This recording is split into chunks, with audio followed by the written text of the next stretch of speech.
go higher in our consciousness. Let's go higher, higher consciousness. Let's go higher in our consciousness. Let's go higher. The time's come for me to change the way I think, to change the way I feel, for me to go beyond what everybody thinks, what everybody says is real. Today I take a step into a time and space of peace and possibility, and here I'm gonna stay until I find my place, my true divinity. Higher consciousness. Let's go higher, higher in our consciousness. Let's go higher, higher consciousness. Let's go higher, come on, in our consciousness. Let's go higher. The journey of 1,000 miles begins with just one step and one idea. I'm moving on, not knowing what is coming next. I'm getting close, I'm getting near to a part of me that touches everything, uniting all reality. I'm the middle between what earth and heaven brings. I am the I am the we. Yeah. Higher consciousness. Let's go higher, higher in our consciousness. Ooh, yeah. Let's go higher, higher consciousness. I'm on my way. Let's go higher. I'm going today. Consciousness. Yeah. Let's go higher. I'm gonna touch the sky with my mind, holding tight. Clouds passing by, clouds passing by. I'm gonna touch the stars. It's not very far. There is no limit to how high I can fly. Let's go higher in our consciousness. Come on, let's go higher. You can go consciousness if you want to. Let's go higher.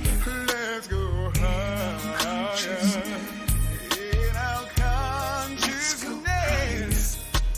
Higher consciousness. Oh, yeah. Let's go higher. It only takes one step, one idea.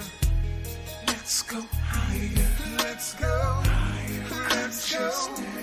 Let's go higher. Let's go higher and higher. Consciousness. In our consciousness. Let's go higher. Higher consciousness. Consciousness. Let's go higher. Now is the time. Consciousness. This is the place. Let's go higher for us to higher consciousness.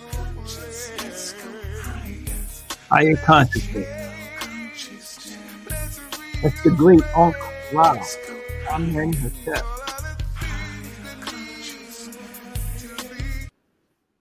We need some higher consciousness in this world, don't we? Peace and blessings, Hetapu, and welcome back. Yes, good to see you tonight on the Kamitic Legacy broadcast. And I want to welcome everyone, especially those of you that are here for the very first time. And if we haven't seen you in 5 years, I think you qualify, right? We haven't seen you pre-COVID, put a 1 in the chat so we can welcome you and put you in the front seat tonight. Such a powerful Very, very important topic that we're going to be talking about tonight. All right, Brandy, welcome. Nice to see you. And she's on one of our Facebook channels. We're on 4 Facebook pages and 2 YouTube channels. Tonight's the first night we are live on Kamitic Legacy's YouTube channel. So special shout out to those of you that are on there. Do subscribe and like our page. Good evening. We have Inez and Tony Scott. Welcome. And Eve, welcome. Okay, where the brothers at? Etapu, peace and blessings, everyone. And Ra Ma'ah, welcome. First timers. First timers get to sit in the front seat. All right, and I see so many of our brothers and sisters with their Kamitic names. You might have seen this week that we have Oser and Amen entering the NBA, right? So the word about Kamit is spreading. Leonard, welcome, first time with us in our webinar room. Great to see you. So before we getting started, I just want to welcome everybody. And I want to let you know about this incredible course that we are talking about over these several webinars. It's called Maat, the 11 Laws of Health, Wealth, and Success. So let me start with a quick overview of that.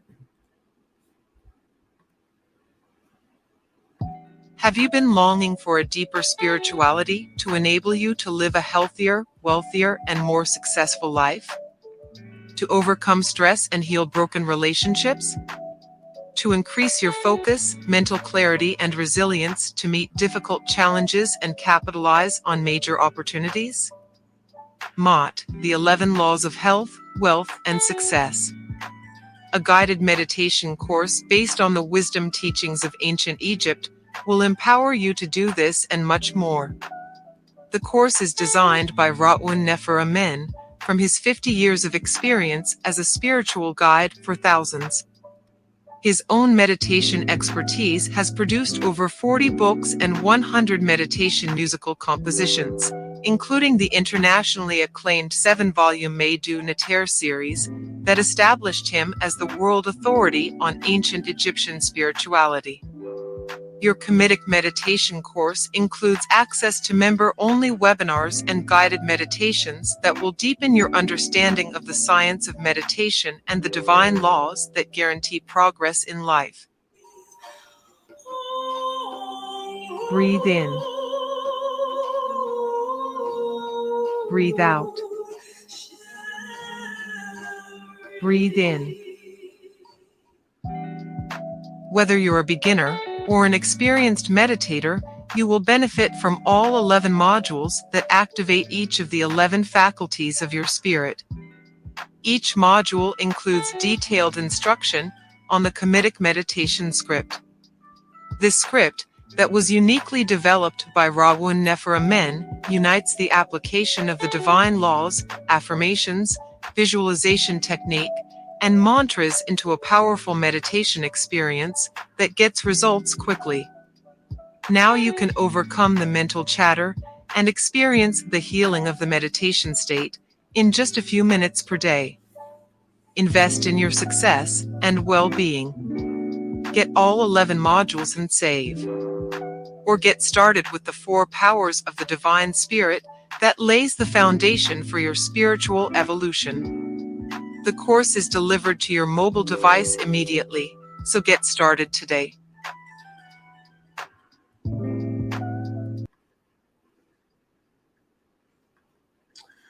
That's right. So it is a new day. It is a new day. And as a student of meditation, sorry about that. As a student of meditation for 40 years now, and an instructor for over 30 years, I have to tell you that I have gotten major things to take my meditations to another level from this course. For example, one of the modules It's only about 7 minutes of a guided meditation, and you will find yourself in the meditation state that quickly, and then move into the meditation scripting. So it's a powerful course, and this course is supported by a series of webinars. We have webinars for course members only, and we have webinars to inform the public and deepen everyone's understanding about this very important subject. So what you want to do, if you haven't already, you want to make your way over to your app store and download the SoundWise app. This is what it looks like. It's called SoundWise. This is our digital platform. And on SoundWise, you're going to look for Kamitic Legacy. And man, if you missed the last webinar, so many of them are powerful. But the last webinar dealt with the Metu Neter and the tree of life. And it was such a powerful explanation of something that most of us just don't know about. The recording of that, as well as the graphics that were shown in that webinar, are available for you right now on your smartphone. All you have to do is go to SoundWise, get that app on your phone, and then look for Kamitic Legacy.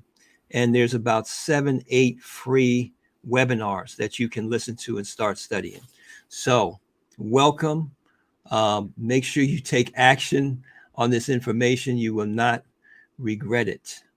So tonight we're going to talk about one of the most critical matters in life, and that's your personal growth and development. I know you've heard it said before that the main person that's standing in the way of your greatness, the main person that's standing in the way of the things that you have yet to accomplish, the goals that you have, your ability to take care of yourself, your family, your ability to stand out and make a difference in the circle of life that you're in. The main person that's stopping that's standing in the way and obstructing that is, of course, ourselves, right? Which is made up of a series of habits, some good and some we need to get rid of. So the subject tonight is about behavioral modification. How do we change our behavior? How do we get rid of some of these habits that just hang in there so that we can be the best self that we can be? And there's no one better to speak about this subject than Un Nefer Amen. And I'm excited for those of you meeting him for the first time tonight. He's a tremendous spiritual leader, teacher, community leader. He's an internationally recognized authority on spirituality in general, and particularly in the founders of civilization, the ancient African founders of civilization, be that in the Nile Valley civilization that we refer to as Kemet, ancient Egypt, be that in India, which you might not be aware, the first civilizations in India, the Harappa Valley civilization, the Indus Kush, these were Black people. And of course, the roots of the Kabbalah, the ancient Hebraic system, the roots of the Taoist system in China. So he has shown himself through his own productivity as the author of over 40 books, over 100 meditation CD compositions, and now the launching of this digital course that makes it so easy for you to go into the meditation state and to get everything out of the great practice of meditation that you should. And that's none other than Un Nefer Amen, who is with us again. And we refer to him in the ancient Kamitic language as the Shechem or Shechem. That's the title of the leader of the nation. And we greet him with the words of power of Un Neter. Power, peace, and blessings to you, Shechem or Shechem. Power, peace, and blessing. Rakatepu to all of you. Thank you. Thank you once more again. And to our audience, new ones, as well as repeated, our students, welcome. I feel so blessed that you have taken the time out, your busy schedule, to share this evening with us. So tonight we have a little talk about habit. And I'm going to begin from a perspective that I haven't heard, other psychologists embrace. Nature has rendered automatic and subconscious certain vital functions that we need. In other words, our blood pressure, pumping blood throughout the body, digestion and assimilation of nutrients, breaking down and eliminating toxins. These are all automated subconscious activities because they are very critical and vital to our survival. So the wisdom in the universe, which is God creating man and the creatures on earth, did not leave it up to consciousness, conscious understanding and volitional activities for you to be in charge of your vital functions. They were rendered automatic and buried in your subconscious, what you call your psyche, and your physical, your biophysical functions and so on. And so in our social life, in our life activities, the activities that are vital to our success and well-being, nature has this procedure for also rendering them automatic and subconscious. You see that? In other words, for you to be successful, there's a guy, Stephen Covey, wrote a book, The 7 Habits of Highly Effective People. Words that, effect.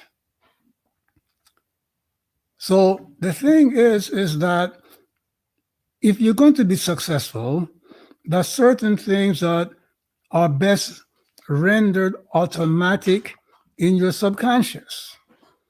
For example, you buy a book on, a scheduling, book to write down the things you have to do each day, at what time, and so forth, because your business success depends on you carrying out certain tasks repeatedly, or new tasks on a specific day, and so on, an hour, and it requires for you to be punctual, for you to be consistent.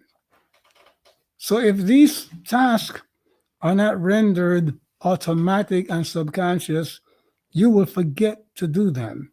So you'll find days and weeks and months pass where you find that you're not succeeding because you didn't keep up with the things that you had to do. They were not rendered automatic and subconscious. You see that? If your breathing was left up to you, you see that, to your volition, your conscious, will, you may just simply die of asphyxiation. Same thing with eating and digesting your food. If digesting and assimilating your food was up to your volition, you would die of malnutrition unless you had a perfect memory and motivation to do the work. So when you think of habit, just don't think of, well, I have a bad habit or I have a good habit. Understand that what renders an activity a habit is a procedure within you that renders all, vital functions automatic and subconscious.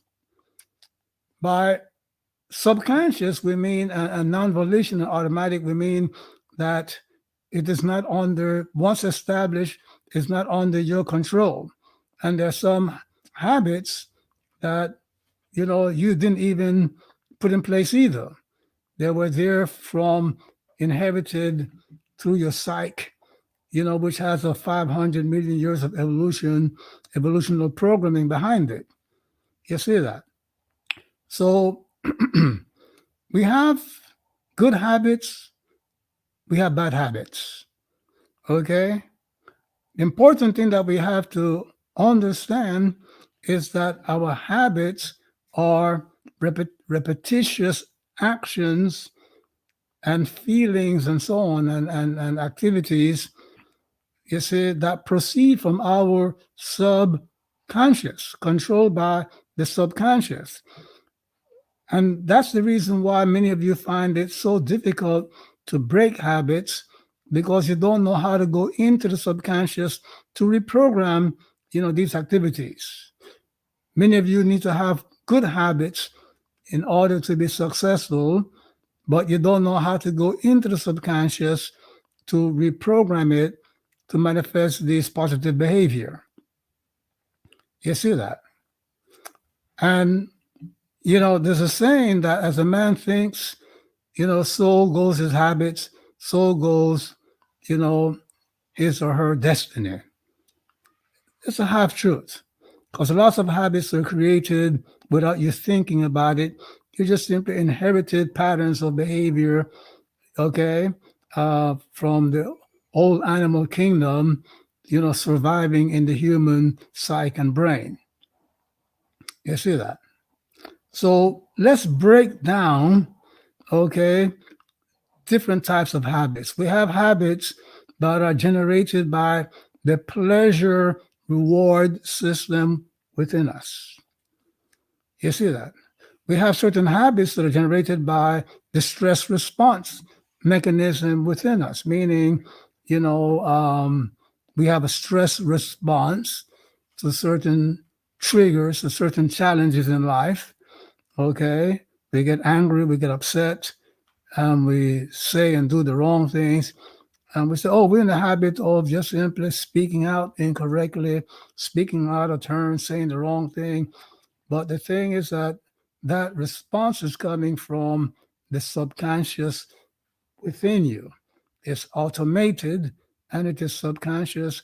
And unless you know how to go into your subconscious, you will not be able to change that stress response. As a matter of fact, the whole medical profession, is totally ignorant of what is stress, because they talk about managing something that once, something happens and you're going to try to manage it after it happens, and that something has the power to destroy your health, destroy your intelligence, and even kill you. You don't want to manage it. You want to eliminate it, especially when it can be eliminated as a fact. You see that? So the other source of habit has to do with, our sense of motivation. There are a lot of things that we should be doing that we don't do because we lack motivation. And people always walk up to me and say, I have great intelligence, I have these visions of great things that I should be doing, but I lack motivation. How do I kindle motivation to meditate, kindle motivation to keep up with my academic work? How do I kindle motivation to do the things I have to do?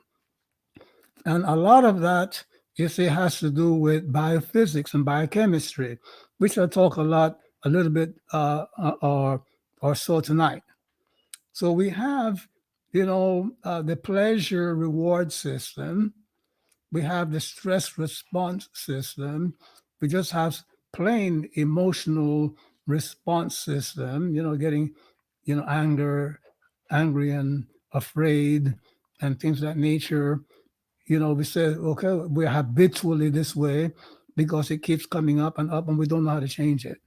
You see that?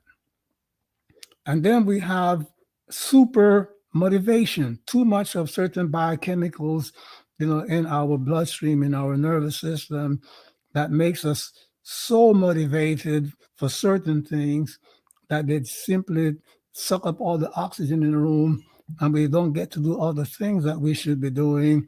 So I want you to understand these things, give you an introductory understanding tonight, because it's for you to change these things, you have to learn how to go into your subconscious.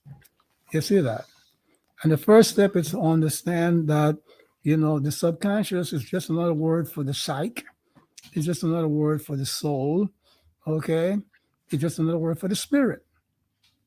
And as citizens of this Western world, okay, we need to be aware that, our developmental, institutions, schools and religious organizations and things of this nature have not cultivated the knowledge of meditation and spiritual systems.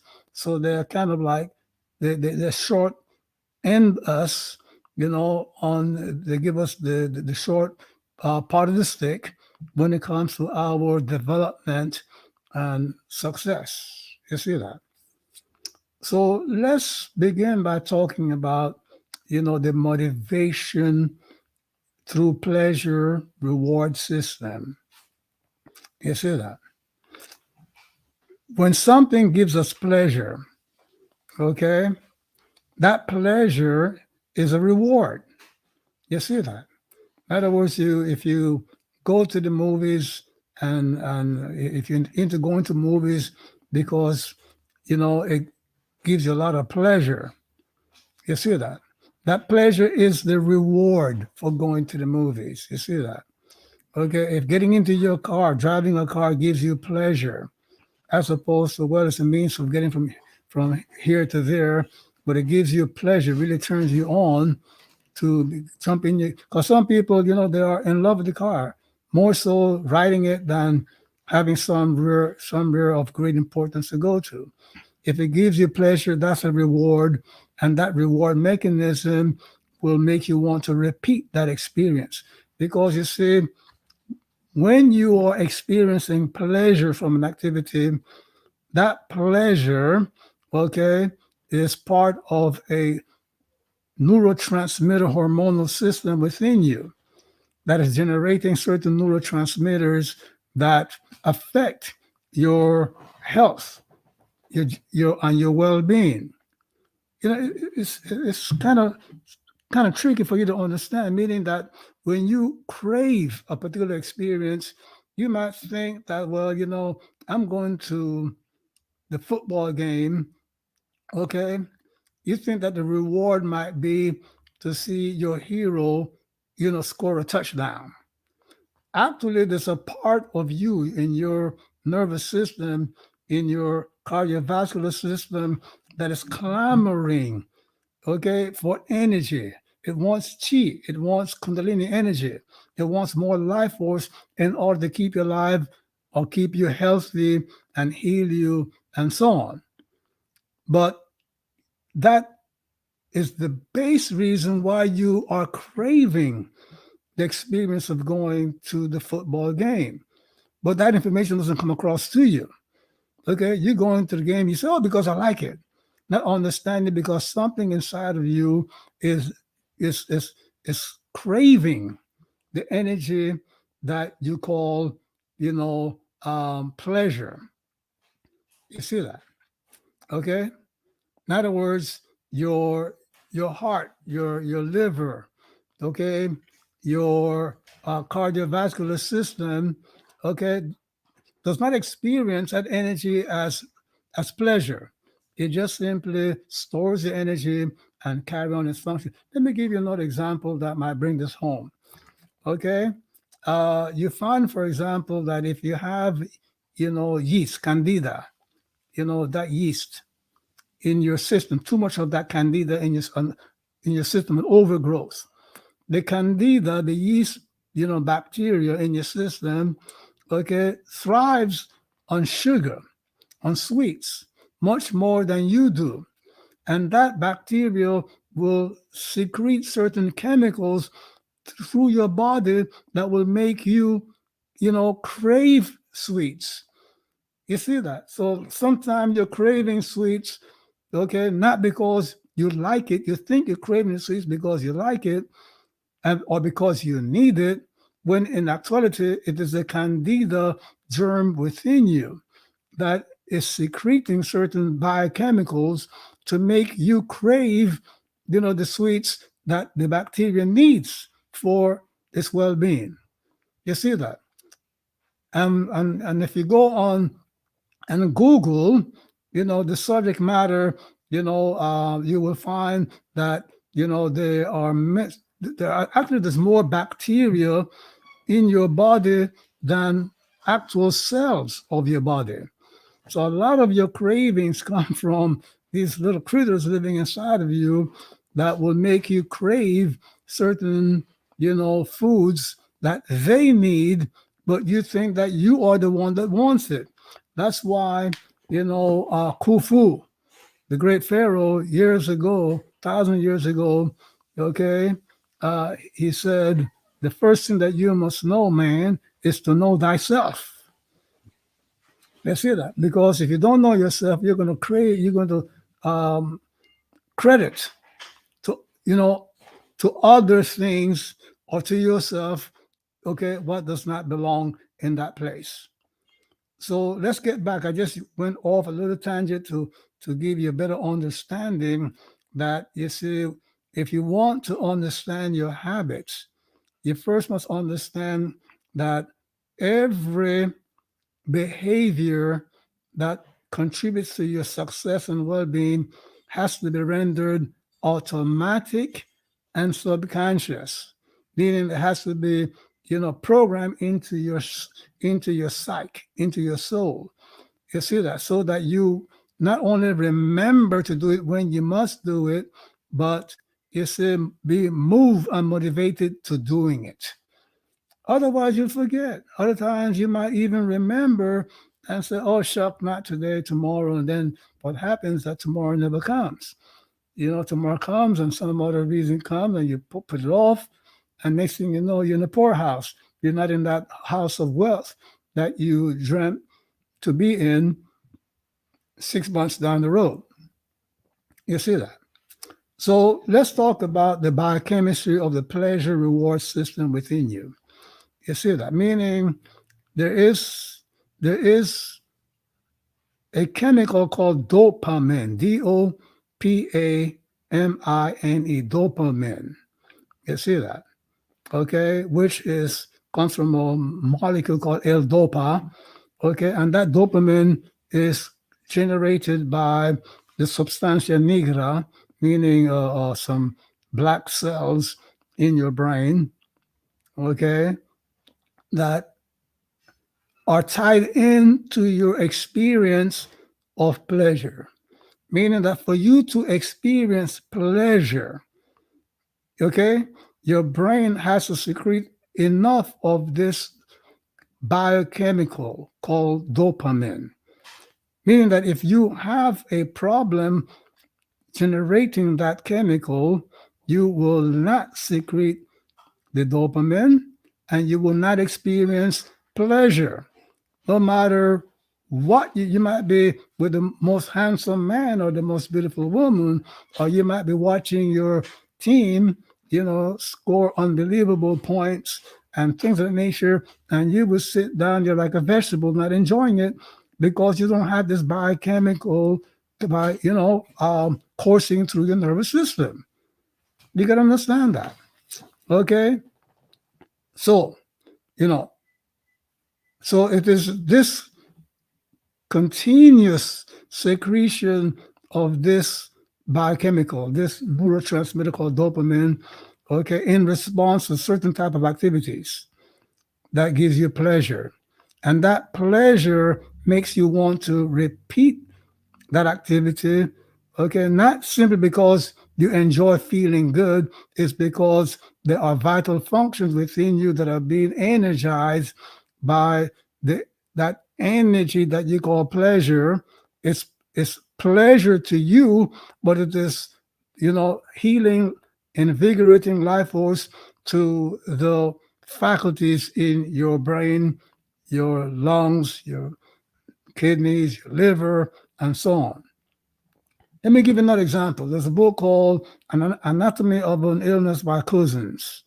Okay, this was a gentleman who had a very rare disease, and this is a real story, by the way, right? I'm not the middle illness. You can go on the internet in Amazon and buy it.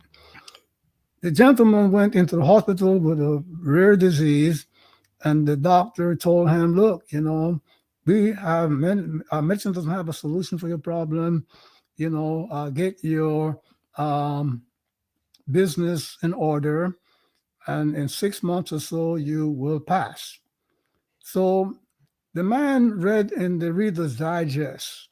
There's a little portion of the Reader's Digest, a little magazine for those of you who, don't were not alive back then.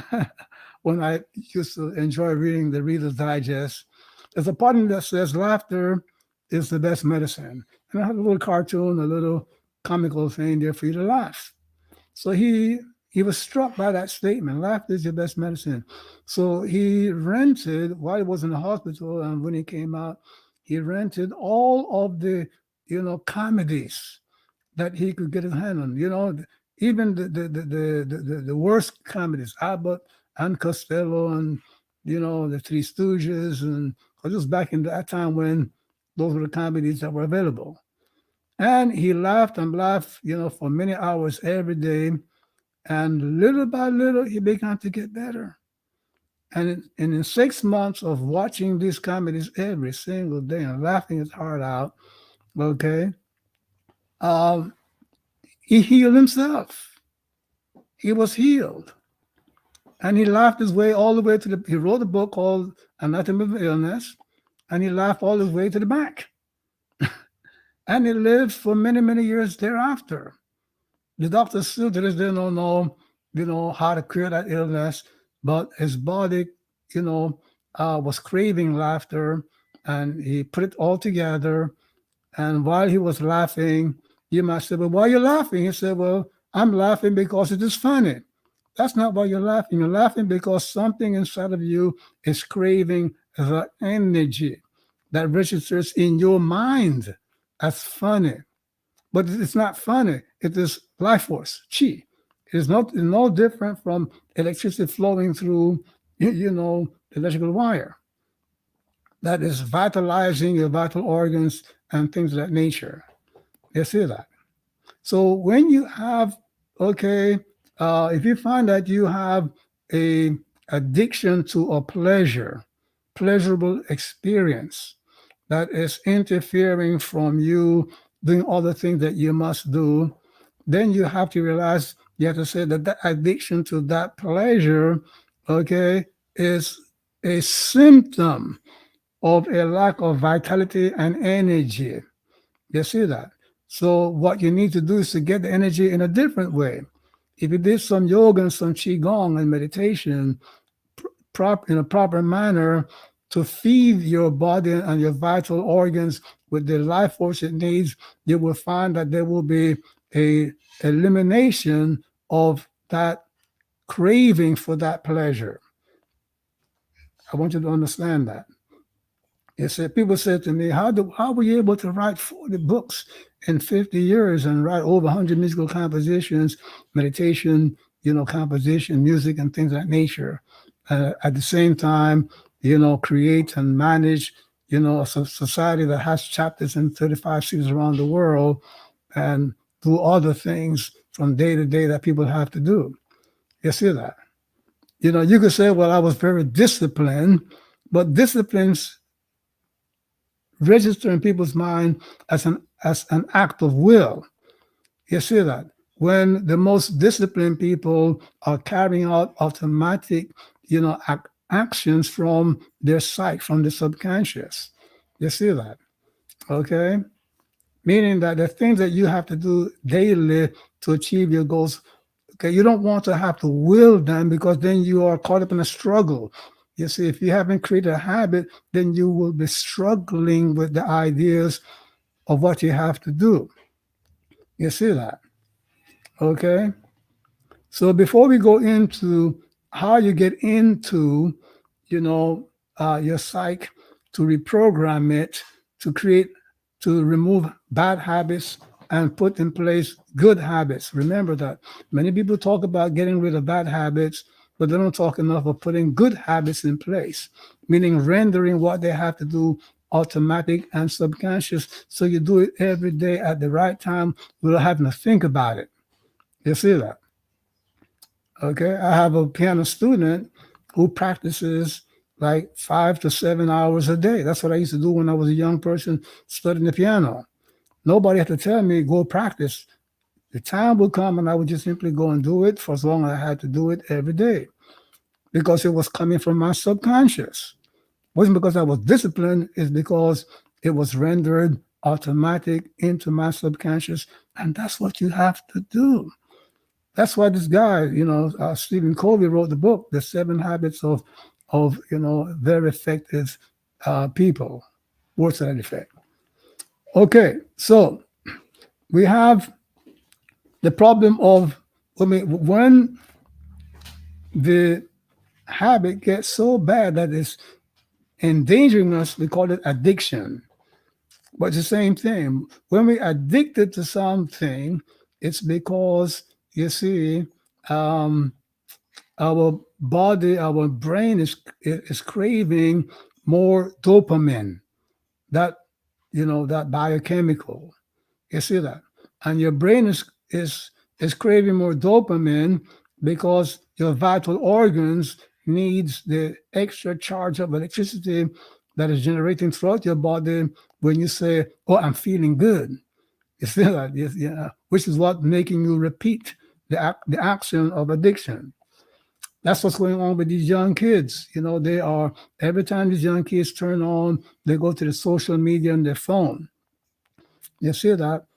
Okay, to interface with, whatever is on TikTok or, Instagram or whatever. Okay, it gives them pleasure.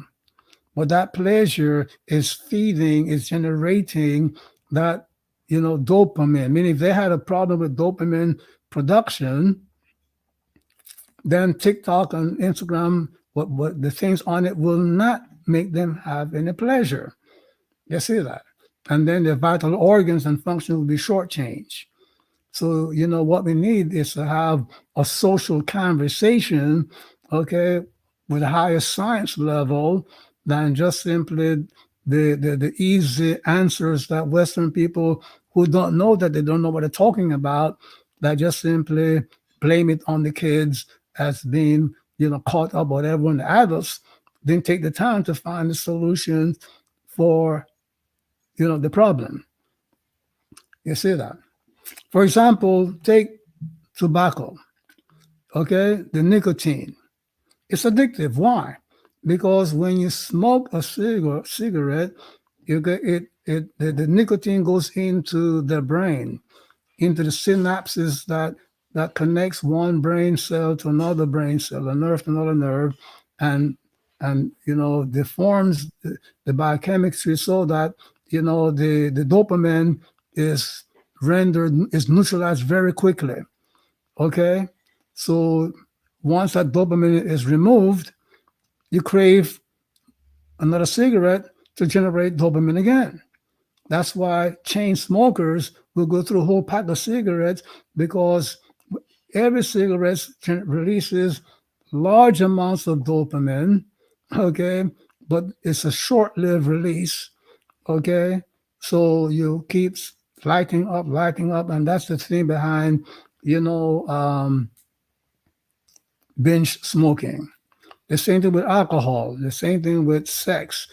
Anything that generates pleasure is part of that dopamine reward system. You see that? And if you overdo the activity, then now the dopamine system crashes and you begin to have that, the withdrawal symptoms. You see that? Okay?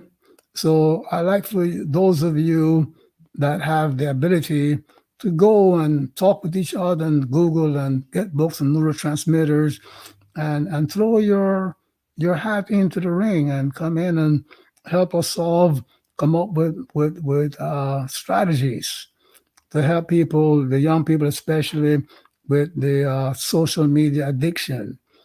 And it's part of that dopamine motivation thing. You see that? Okay. And so too much things that gives you that reward of pleasure, okay, if indulged too much, can then deplete and damage the dopamine production system, and then you fall into a funk that we call depression. Just the opposite of motivation. That's why depressed people sit in a corner doing nothing, they're not even thinking, and things of nature, just a moment of darkness, because yes, it's not about what's going on in their life. Let's hear that. There are people that are going through 10 times worse, and they are joyful. They're happy. There are people who have all the money and friends and that they could have, and they are depressed. Why? Because the dopamine system crashed on them, either because it was revved up by too much stress response, too much, emotional response, or too much, pleasure triggers. You see that? Okay. So, how do we get rid of these, cravings? We have to go into the subconscious. But that's the problem. You discover that you have a bad habit, and you try to fight it from the level of the will, from the level of consciousness. You see, that's like trying to catch a fish that is on the water, but you are above water, and you're not casting your net or your fishing line into the water. You have to go into the subconscious, because that is where the habits are generated from. And the system for going into the subconscious is what we call meditation. You see that? Meditation is how you go into that underworld within you. Yes, that's the underworld. Okay? It is heaven for those of you whose thoughts are lawful and legitimate, and it is hell for those of you whose thoughts are illegitimate. You see that? So,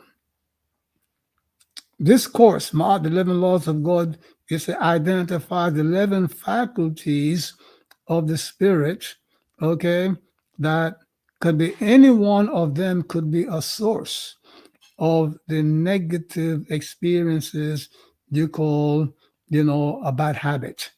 You see that? The Hedru faculty inside of you, when its psychical counterpart is disordered, will make you seek sexual, sensual pleasure in the wrong places, the wrong ways, and too much, and so on. When the Herukahuti faculties within you, okay, that's the Shangon, the Ogun faculty in the Yoruba tradition.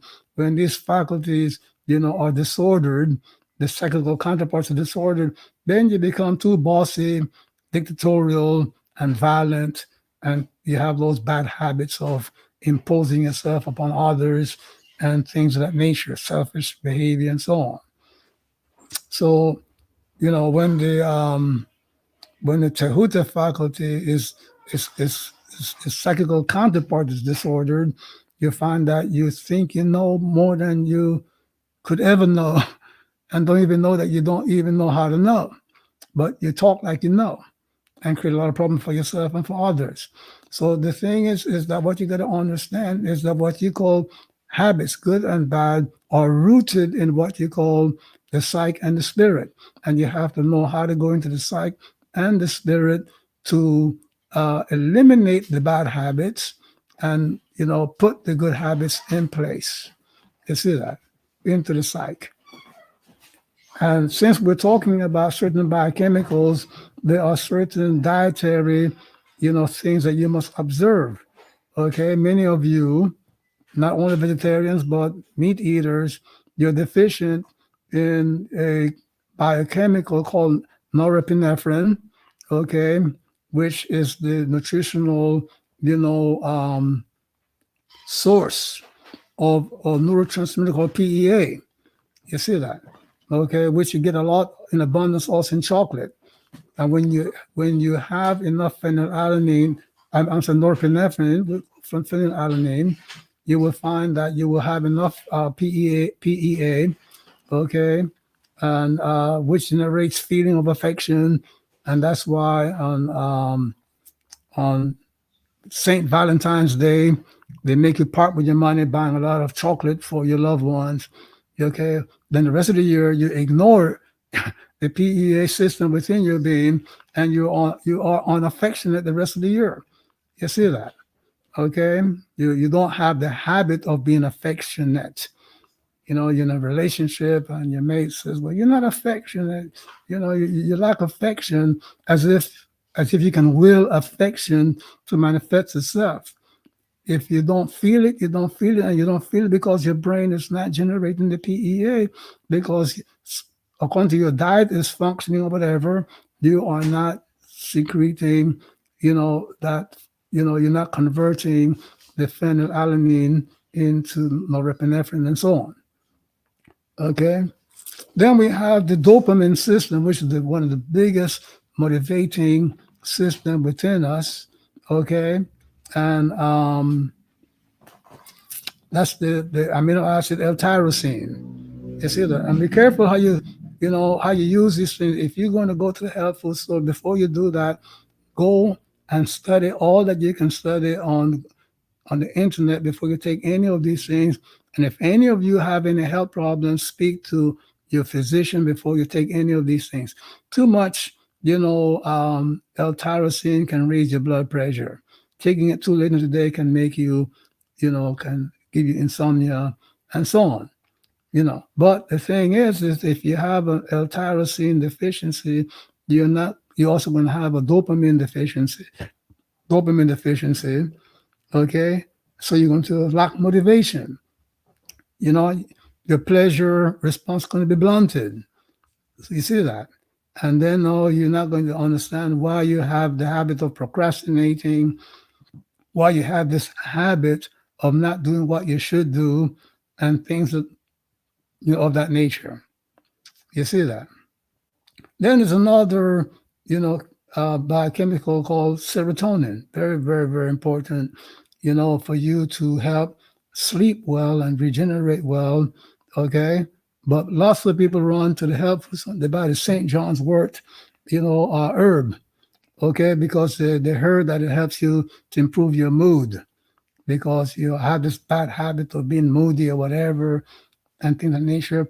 But the moodiness and certain habits of how you conduct yourself with kindness and good mood and things of nature comes from the health of your intestines.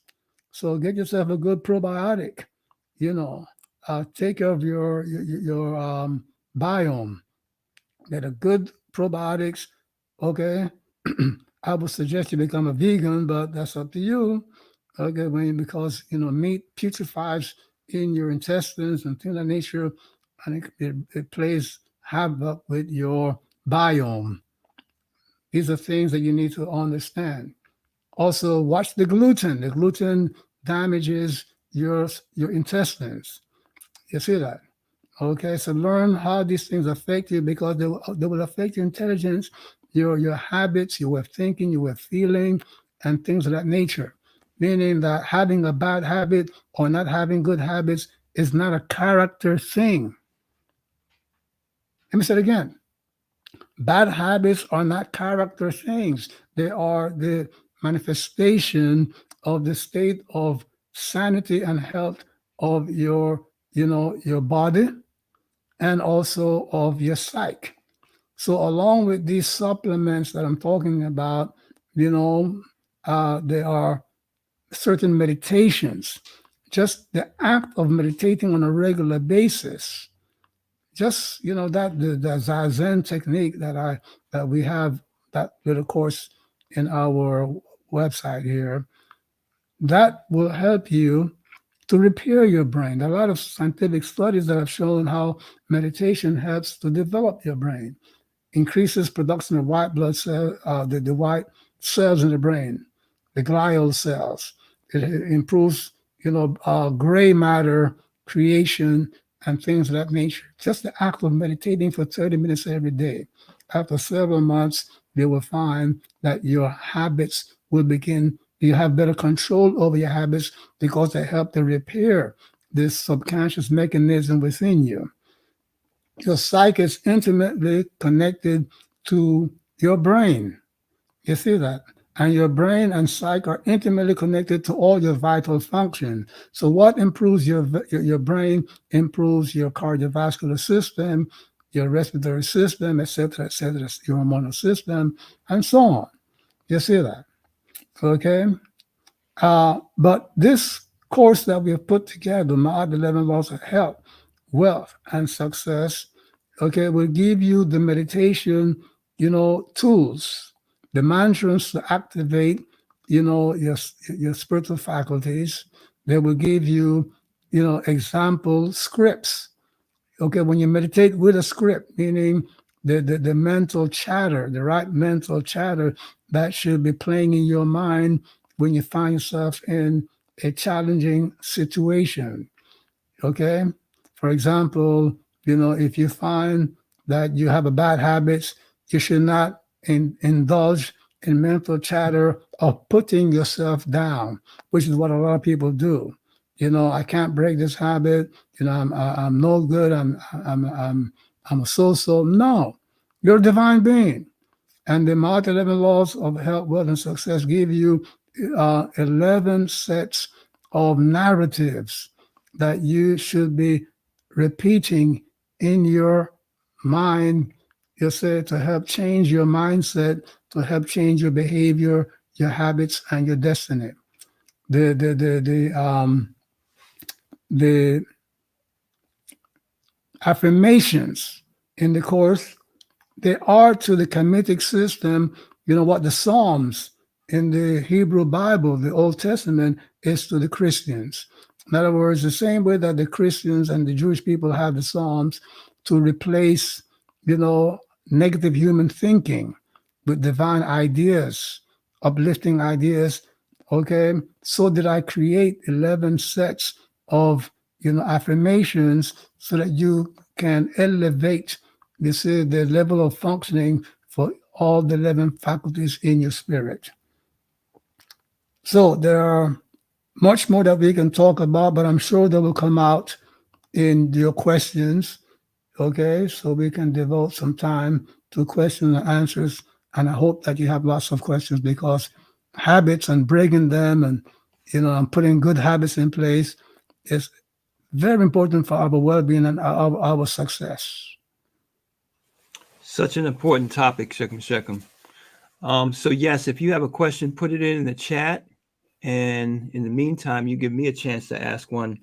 Shekum Shekum, so many times, especially as we get older, we learn some lessons in life. We might, get to a point where the problem is not so much that, we have severe bad habits, but we're just not motivated to do the things that we know very well. We should exercise. We should eat a certain way. We should, study more, all of these types of things. We should even meditate, and getting that consistency to do that seems to be a problem for a lot of us.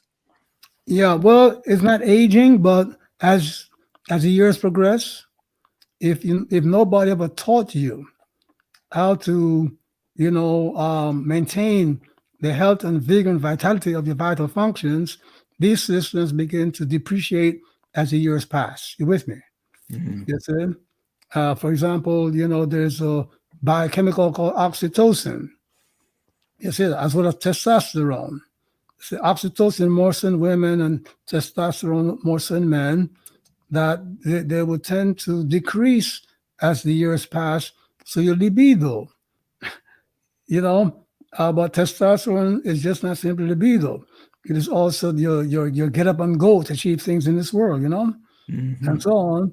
And if you live your life indulging too much sweets and salt and the wrong kind of foods, and so on, yeah, these systems will take a big hit.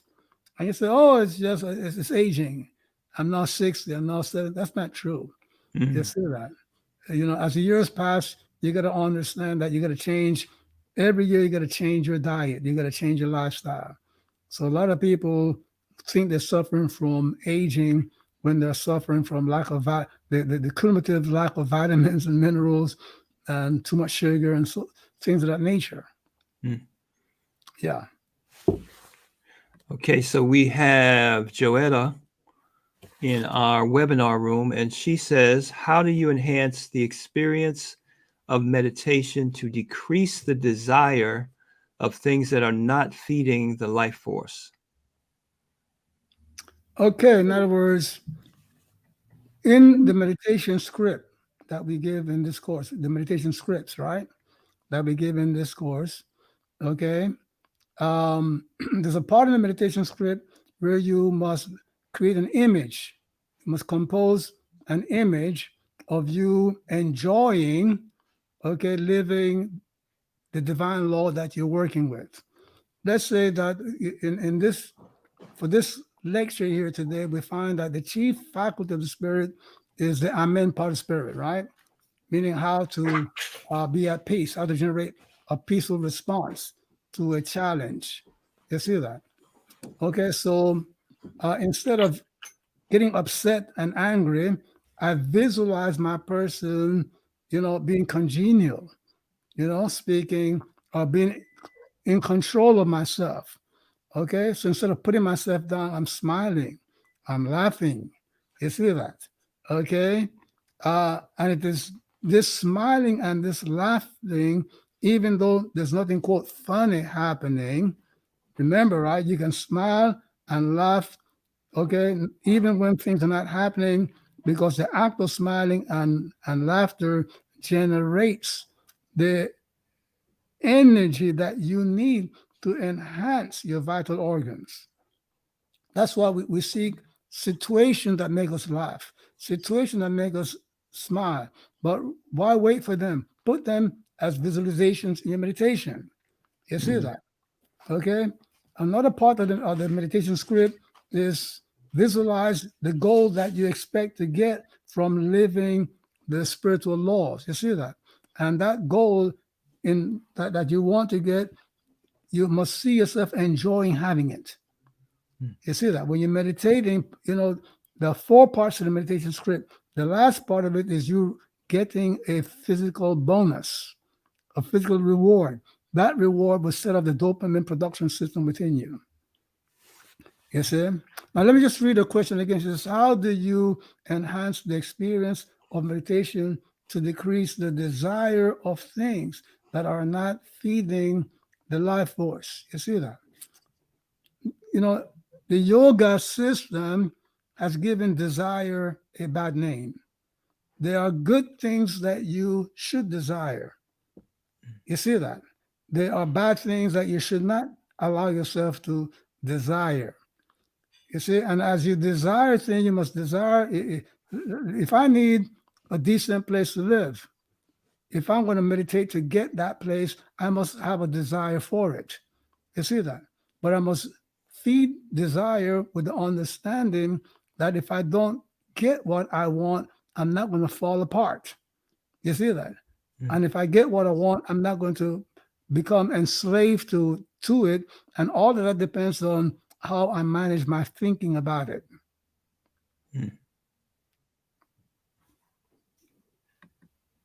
Okay, and Jaquise Culp in our webinar room, she asks, how do we get rid of old cravings, habits that are rooted in bad habits? Not sure what she means. Okay, how do we get rid of old cravings? Same thing. That in this course here, Maat 11 Laws of Health, Wealth and Success, right?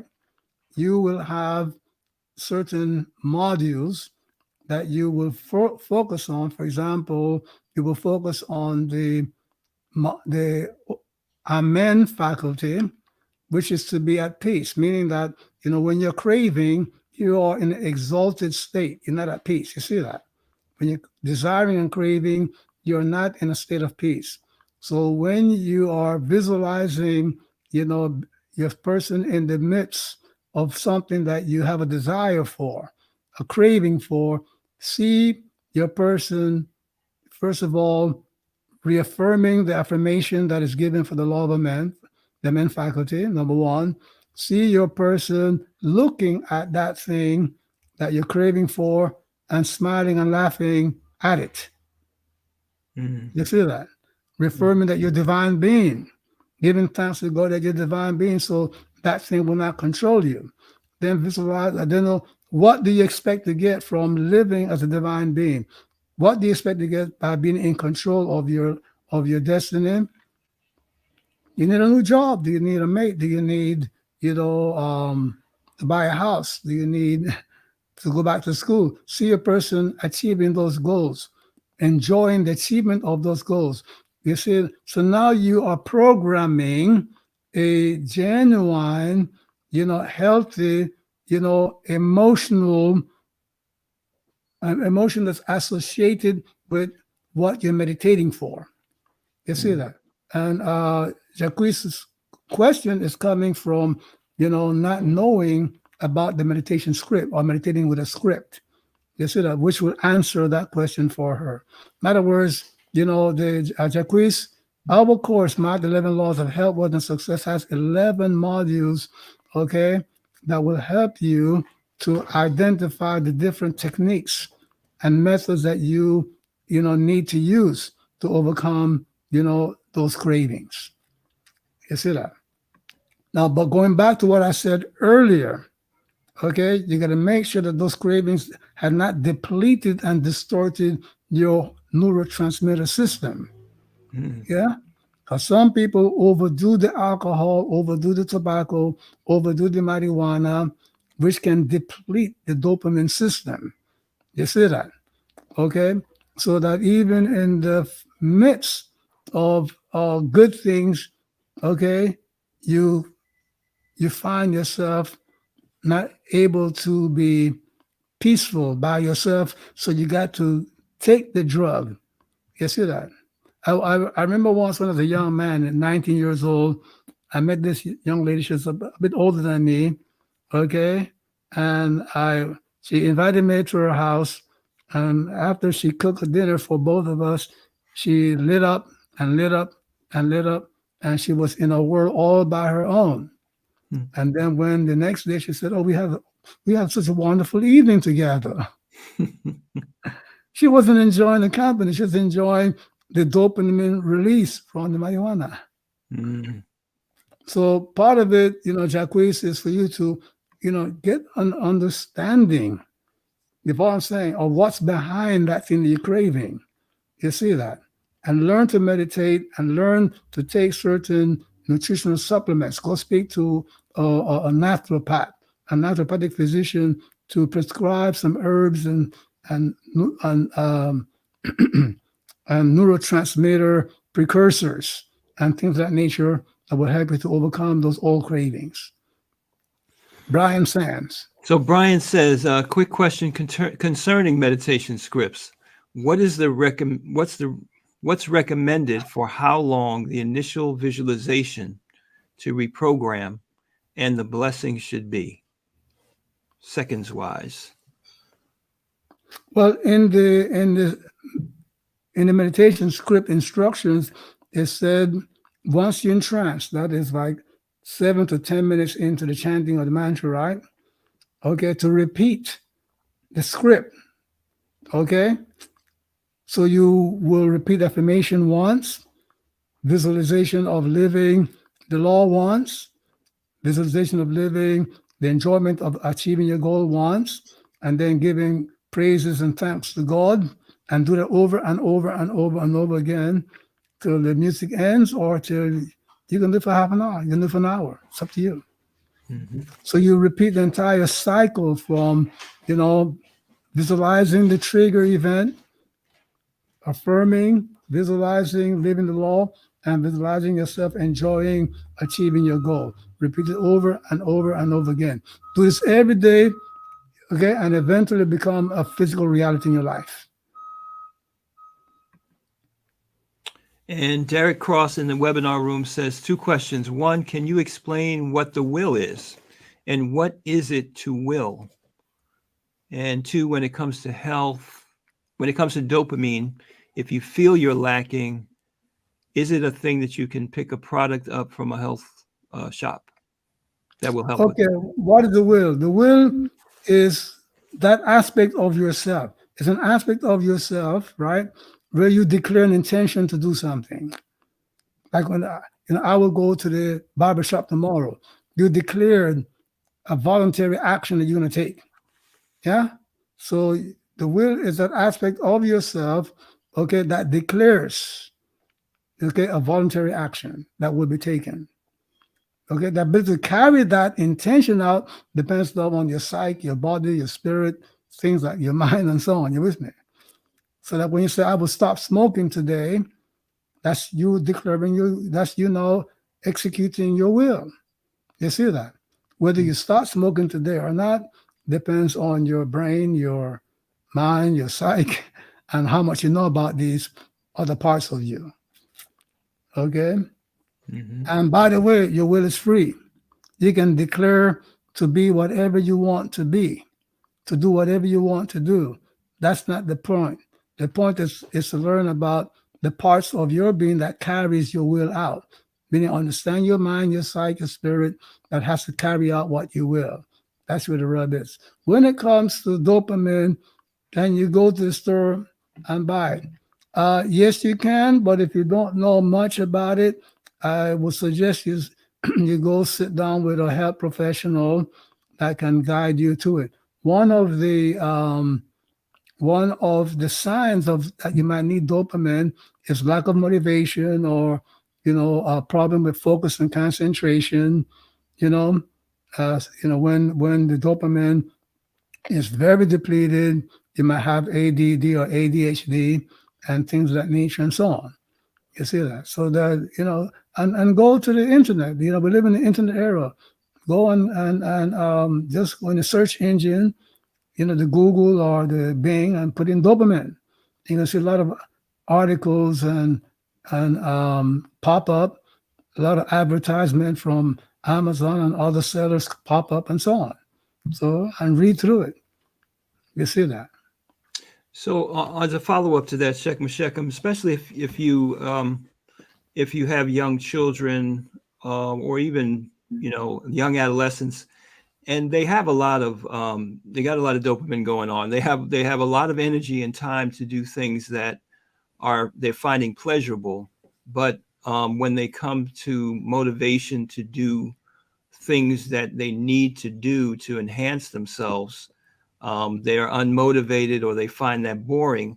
Is their relationship, are they overusing that in one area and that's depleting it in another? Or how's the best way to address that?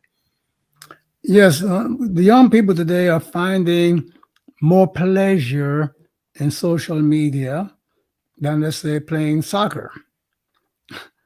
So the whole, or learn to play an instrument, or becoming scholars and whatever have you. So the thing is, and it's that pleasure reward system within us is very strong, because not because we want pleasure, because the pleasure is nothing else but the feeling of the chi, the life force moving through us that's energizing our system. The problem though is that that the activity, the social media interaction activity, is sucking up all the oxygen in the room. You see, that's not leaving opportunity for the kids to study and learn and become, what they really should be about. And right now, there are psychologists and politicians that are very, very alarmed about this. As a matter of fact, there's a movement right now by the platforms to put certain, things on their platform. Now, when a teenager, or something with a teenager, a young person is on for 20 minutes, the thing will shut the activity down for a number of minutes and things of that nature. Mm-hmm. You see that? So it's because they're beginning to see that there's more to just being bored or not having the pleasure, because that pleasure energy is not the feel good. It's the energy you feel when the life force is going into your vital organs. The problem is that when a kid spends hours and hours on the social media, they are depleting. Mm, You see, that substantia nigra in the brain that secretes the dopamine. mm. You see that? And is the nature of the instant gratification also a factor that they can get that release so easily, whereas if they were to get that release from learning an instrument, that's a process that's going to take, months or years. When I was a little boy in Panama, I had to work real hard to get 15 cents to go to the movies on a Sunday. Mm-hmm. Today, you just click a switch, right? Mm-hmm. Just open up your phone and you're in a world of great dopamine overflow. Mm-hmm. So Pamela in the webinar room, she says, after purchasing the course, is there a specific time of day that is most effective for study and or meditation? Yes, there is a specific time of day where these functions are enhanced. You see that? But doing things at a particular time of day requires other things being done at a particular time of day. Like, for example, the books on biocycles, biological cycles that will tell you that the best time of day, let's say, to exercise will be, let's say, around early afternoon. And the best time for cramming before a test will be in the morning. And the best time for transferring something into from short to long-term memory is early afternoon. But that depends on what time you woke up and what time you ate breakfast and things of that nature. So that is why lots of people who know, for example, about the biocycles and biological cycles don't push it, because you see, it's just not picking one time and one thing as the best time to do something. That being said, okay, the best time to do your meditations, especially from the Maat 11 laws, will be last thing you do at night, so that it can go into your dream cycle, because your dream time is when your body, your brain is, assimilating the day's experience and using it to prepare for the next day's activity. You see that? Yes. Now, some yoga teachers say, "Oh, first thing to do is meditate in the morning," but that's when the brain is clearest and it's less fatigue and things. But it's best to do life-changing alteration behavior and things that changes last thing before you go to bed. Would that be the same when it comes to creating a new habit versus being mindful to break a bad habit? Well, you're doing the Maat 11 laws course, right? Mm-hmm. So whatever your goal is, whatever your application is, best to do it last thing at night so that it will go into your dream cycle. And on that note, Carlton says, are dreams the complement of our waking thoughts, also called the decodes for the situation one is going through? Sometimes and sometimes not. Yeah. Mm-hmm. And and the dream thing, requires a real expertise with the oracles. Okay, where you might want to, if you the best answer to the brother's question would be recurring dreams. Mm. If you have a dream that recurs over and over and over again, you need to do readings on it and write down what happened the day before and after, because sometimes a dream has nothing to do with the day before. It may have something to do with the day that's coming, or 2-3 days, or down the road. You see that? Mm-hmm. And Maat Ross says, when do we move on from a specific script? Should we work at the same script every day, or can we work on multiples? You can work on multiples depending on your ability to handle multiple things. Some people get too ambitious and they take on too many things. Okay, They say, yeah, I would say work no more than 2 or 3 things the most scripts a day. You see that? Okay. As well as no more than 2 parts of your spirit, you see, at the same time. And the thing is that you must stay on the script until it becomes an automatic response in your mind. Because the purpose of using the scripts is to replace the negative mental chatter, the negative thoughts and ideas that feed your negative responses. So if the script, the affirmations have not taken hold in your mind and your psyche, you don't want to abandon it.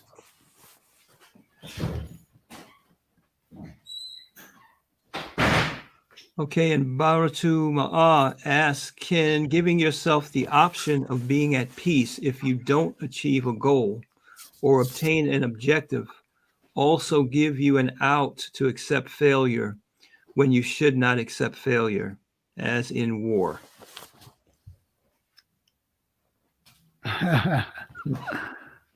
As in war, that's a very interesting ending to that sentence, you see.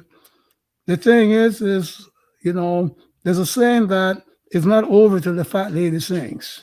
With all due respect to ladies, you see that?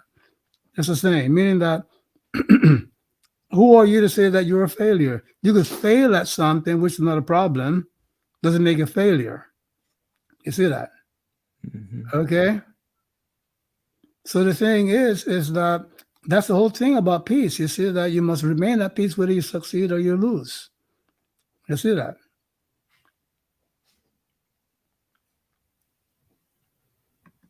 Okay, and Karima says she finds that she has to meditate on visualizing her person being disciplined enough to meditate. Okay, that's legitimate. That's legitimate. She's meditating to create a habit of meditating, and lots of people have to do that because meditating is not something that most of us were ever taught to do. So there's no program in the psyche, in the subconscious, to make you want to meditate at a particular day and time. I had to do the same thing myself 2 years ago. You see that? I would find myself automatically getting up doing the things that I was programmed to do. You see that? Study the music, so the history lessons, write my books. And I said, well, I didn't meditate today. I had to work on that. That's a habit you got to create. Mm-hmm. Yeah, and Dwayne is chiming in on the same thing. Now, if one thing I did want to share, Shuckum, just as feedback from the course, is that I recognize that over the years, people kind of conflate what's involved in doing a meditation. So you've been like, oh, I didn't have time to get my meditation in, but the way the course is structured, you can be very effective in just like 20 minutes. Yeah, and let me say something, right? The meditation script, right? Okay, let's say that you write down that you're going to meditate every night at 9 p.m., right? So your script shows you're visualizing that it is 9 p.m., right? And then you find yourself affirming the law of Heru. You see that? Which is freedom of the will to choose to do what you want to do. You see that? Or let's say if you're not meditating because you have a bad habit, okay, that's interfering. So you're using the law of Herukahuti to cut. See yourself just simply, making yourself do what you got to do. You see that?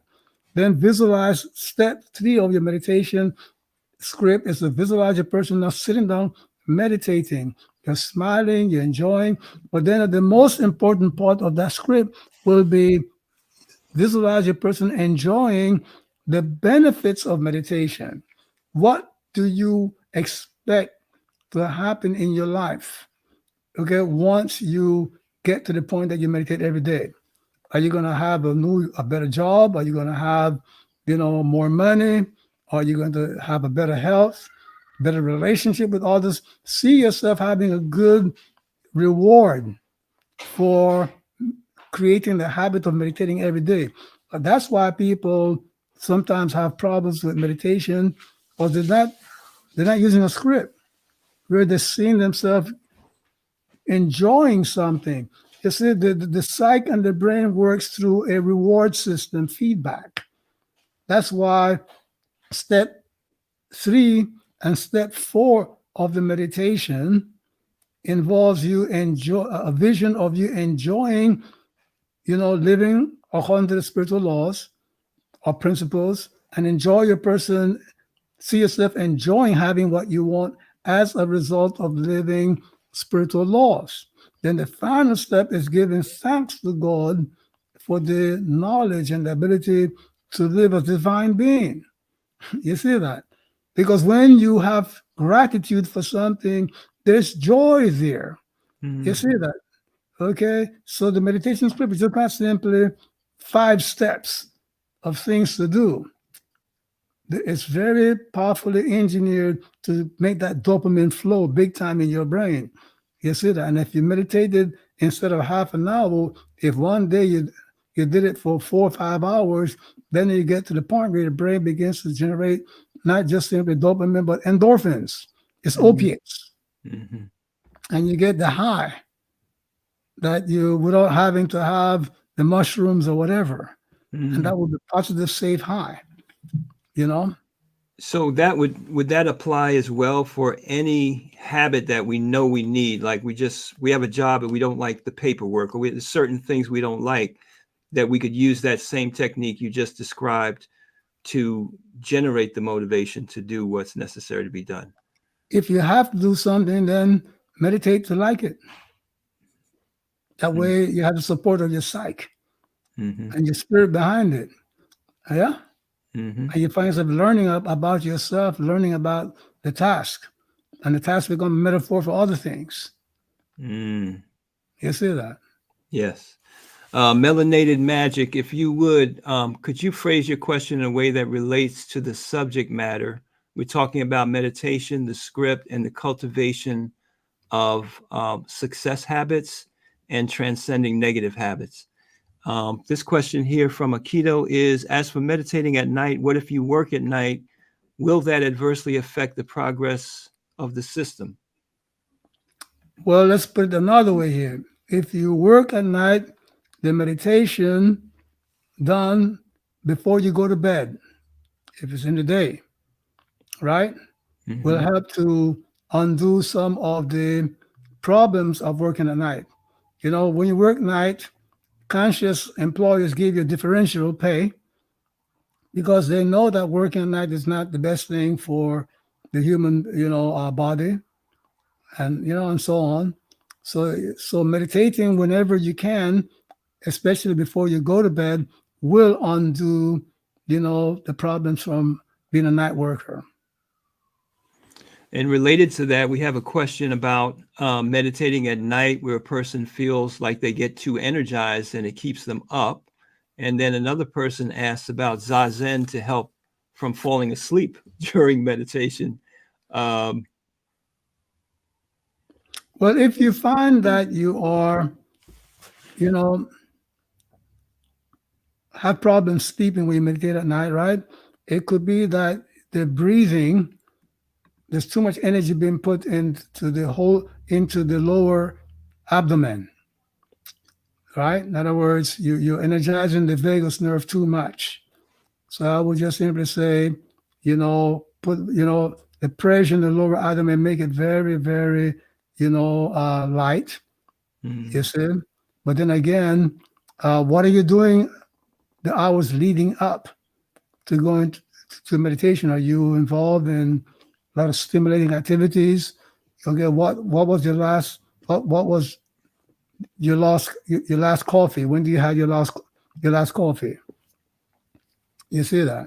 Are you exercising in the evening? There are a lot of stimulating things that we do that we blame the meditation on when it's other things you did leading up.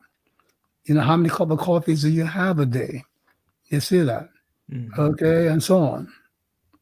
So I will ask the person to do a deep dive into their lifestyle. And for those of you who are part of the course already, like Felix, you can always put some of your questions in the comment sections of the course, and we'll do our best to integrate that into future webinars. So Bill Corbett asks, what happens when your goal is esoteric? Like if your goal is to become an ebb person, how do you visualize that? Is it to see the behavior only? Well, to become an ebb person is to grow spiritually, which is what you're doing with every single meditation in the course. You see that? Okay, when you are, programming the affirmation and visualizing a person living the law, you are, you are visualizing and working at your person's spiritual growth. You see? If you keep doing these laws, these meditation scripts, you will become an ebb person without even thinking about it. It will happen. You see that?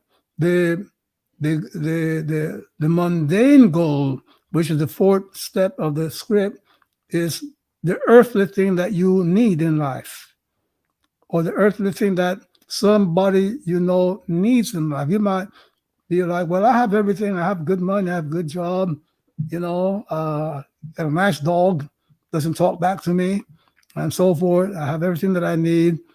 Then now see somebody having a blessing. You see that? Okay? You know somebody that needs something.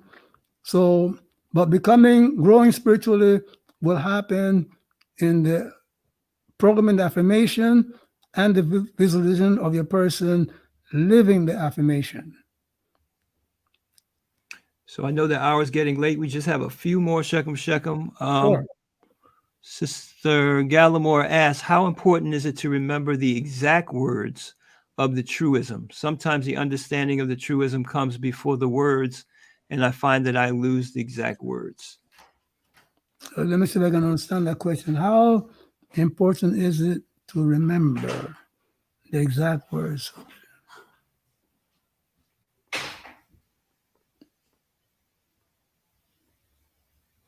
Well, if you have problems remembering the truisms verbatim, okay, and to avoid that, the affirmations are all very short to help you remember them and things of that nature. But if you have problems remembering them, but you have the understanding of them, okay, as long as you don't change the words too much, okay, the understanding will achieve the same goal that you're seeking to achieve with the meditation script.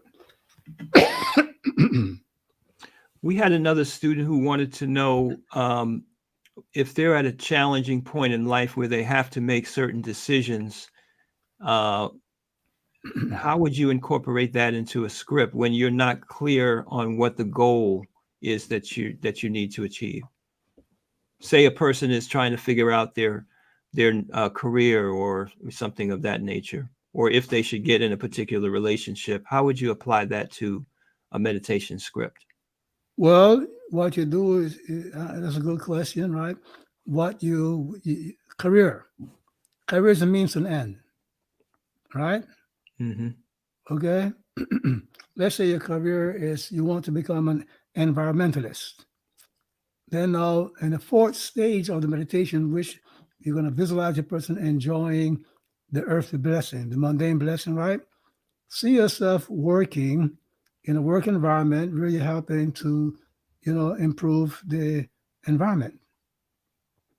Okay, where you're contributing to cleaning up the oceans, ridding of plastics, or assisting, the the global warming or so on. Okay, or let's say if your career is to become a doctor, see yourself enjoying helping people to become healthy. You see that saving lives. Or if you want a career because you need to help your family, see you and your family members living in a house that you will need and so forth. So, so think about what you want to achieve with what you want to achieve. Okay. It could be an end in itself or a means to an end. You see that? And the last one is, how do you visualize or meditate on getting rid of negative thinking or integrating positive thinking?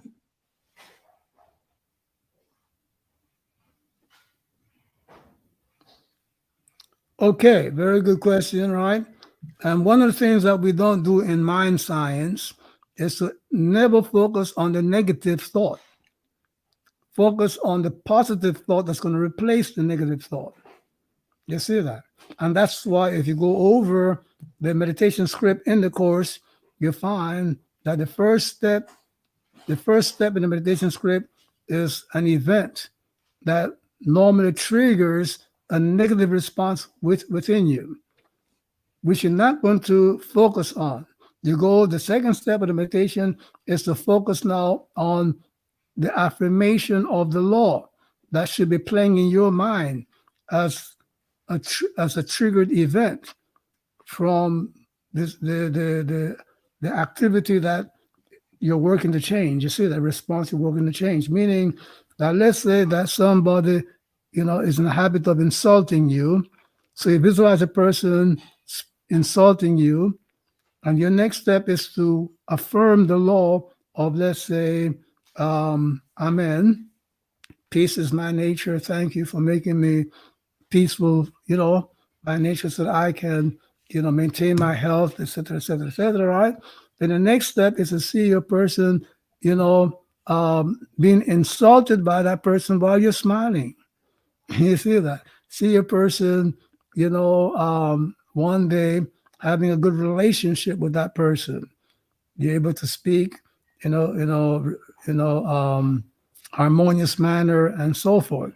Then the next step of the script is to then see you enjoying a worldly blessing for having lived the law of Amen with that person. You see? So and then I thank God for this knowledge and for this way of life. So these 5 things is what you will focus on in your mind. You didn't focus on the negative thought. You focus on the positive divine response. You see? And so that is important to understand, because once you focus on the negative thought, it's going to make you, it's going to induce a stress response within you. You see that? It's going to bring your energy down. You see? And the more you focus on opposing a negative, the stronger you're making it, because when you focus on something, you are sending energy to it. You see that? That's why the Qigong people visualize, their kidneys, for example, to send, because if I'm visualizing my kidneys, I'm sending energy to my kidneys. You see that? Mm-hmm. That's another esoteric scientific course down the road. You see that? If I in the last stage of the meditation, the 4th step, I'm visualizing seeing, a friend of mine healing or becoming successful on their job. That seeing that person in my imagination is sending energy to them. I'm focusing on them. So whatever you focus on, you're sending energy. You're sending chi, life force into it. So that's why we don't oppose the negative response within us. We just simply replace it with affirmation of the law, visualization of living the law, visualization of enjoying, a blessing, and then giving thanks to God, which is the most joyous part of the script. So how would you answer people who say that's the reason I have difficulty? Like in this situation, if you say, see the person insulting you that's been insulting, been disrespectful on your job or whatever, that you are not sending an energy to cause them to insult you if you're seeing it in your meditation. You're seeing a person insulting you. Okay, if the person is in the habit of doing that, they're going to do it again. Mm-hmm. So you're best to prepare for it. If you don't prepare for it, you're preparing to fail, right? Mm-hmm. So if you talk, this is a habit that the person has. So see them doing it and immediately see yourself reciting the affirmation of the law. Immediately see a person now,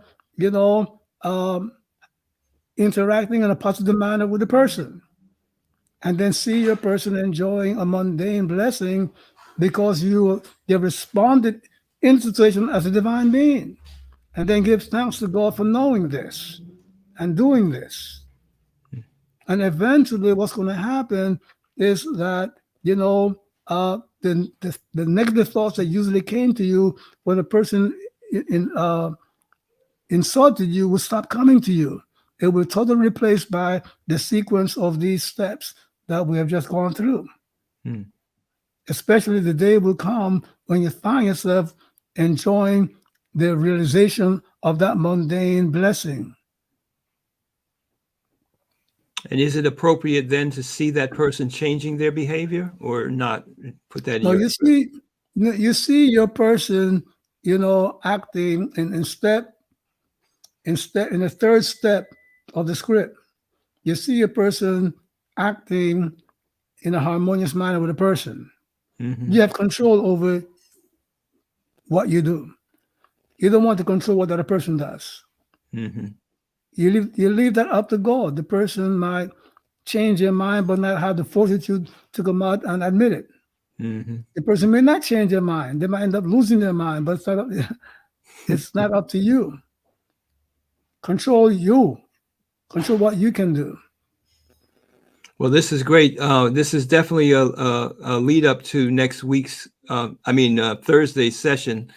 Just one more. I know we're over time, Shekem, but Sasen says, if you're meditating using one script and then a conditioning that seems unrelated is aroused, should you revise your script to incorporate removing the newfound trigger, quote unquote?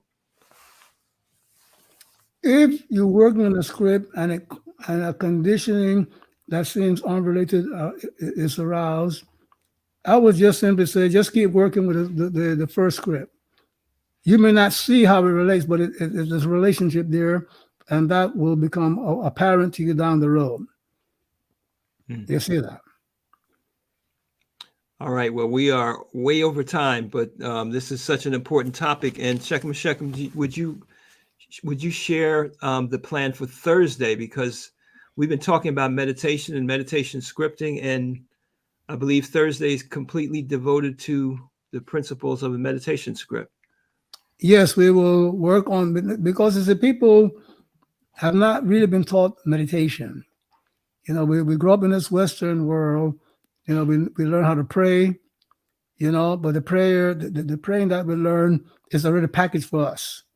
You have a Bible, you have a book, say this prayer, say that prayer, but we don't learn the inner workings of it and how to use it and compose it and things of that nature, and how, and we do it.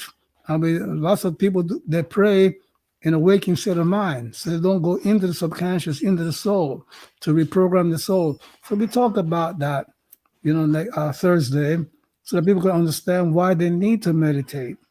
You see that? Wonderful. All right.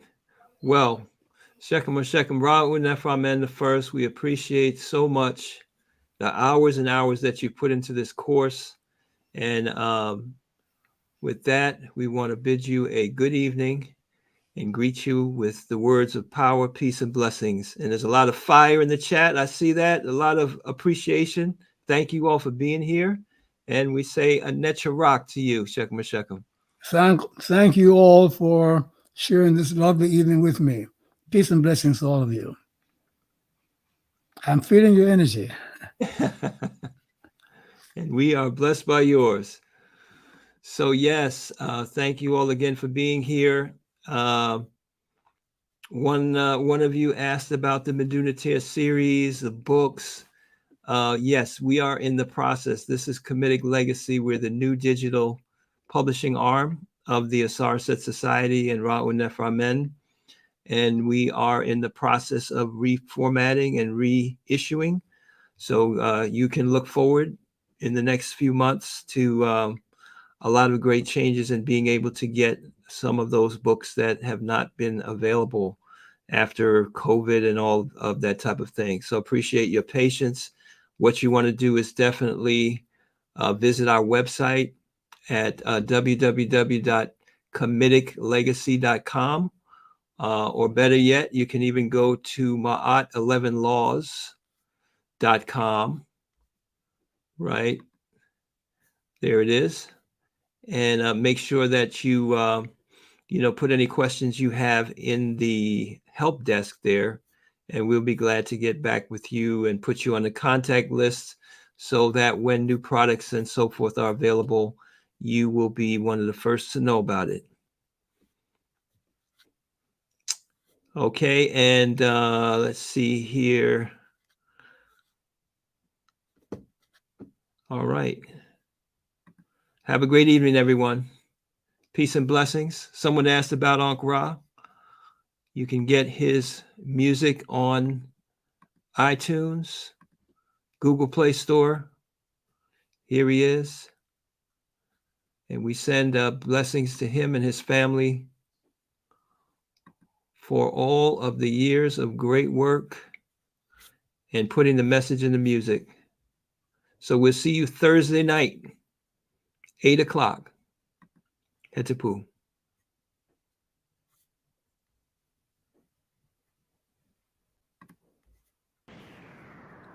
Love is giving, expecting nothing in return.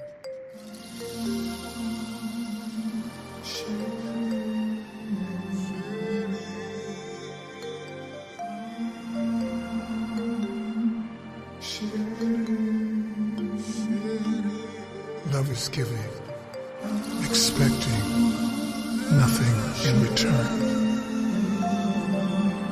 Nothing in return.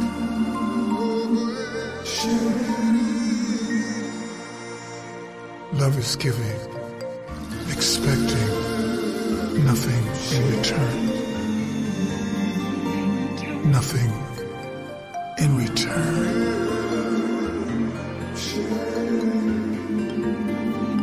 True love is giving, expecting nothing in return.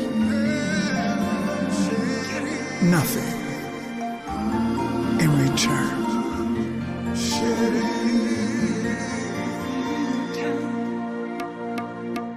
I am you, you and me. The love we share inside is heavenly. This is true for all to see, that our souls unify in a common destiny. The time is now, let's start today. Gotta see each other in the highest way, 'cause everyone is a reflection of all there is. Nothing in return, nothing in return. I'm giving, expecting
nothing in return. Nothing in return.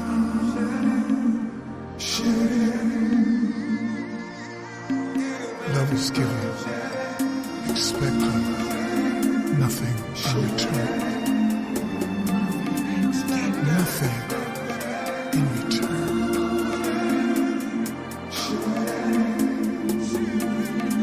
True love is giving, expecting nothing in return.